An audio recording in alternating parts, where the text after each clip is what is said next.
Hi, what's up everyone? Welcome back sa aking munting channel. For today's video ay pag-uusapan natin kung sino nga ba or may katotohanan nga ba na talaga namang sinundan si Reyna sa Manila o sa Saint Luke.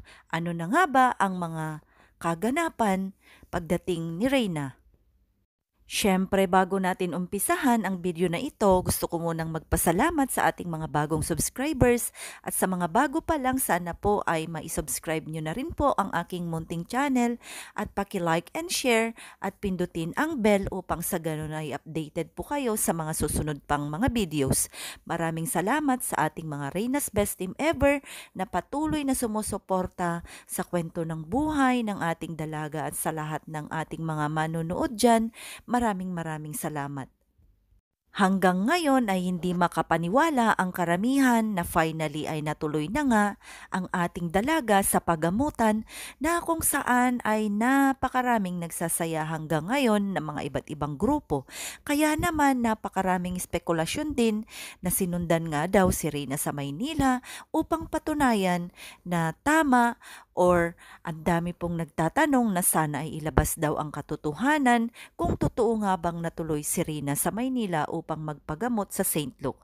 At kasama nga ito ang 1 million na talagang hinintay natin ng mga ilang buwan at finally natuloy na nga po sila at napakaraming nagsasabi na 4 nga daw ang sumama kay Reyna at mayroon pa daw itong sumunod sa kanila.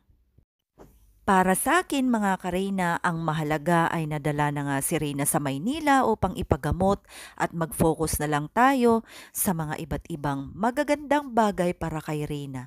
Mag-focus tayo sa kanyang kagalingan at mag-wish tayo, mag-pray para sa kanya na sana tuloy-tuloy na ang paggaling at gabayan sila ni Lord sa lahat ng lakad nila sa Maynila, lalong-lalo na ang bigating sponsor ng 1 million na alam naman po natin na isa rin ito sa bigatin nating sponsor ng pabahay. Kaya naman sa video na ito, gusto ko ring magpasalamat sa ating mga sponsors sa pabahay, lalong-lalo na kay Ma'am Irish, Tita, at kay Ma'am Candy at sa lahat ng mga bumubuo ng mga sponsorships sa pabahay ni Reyna at mga iba't ibang grupo na talaga namang todo suporta para sa pabahay.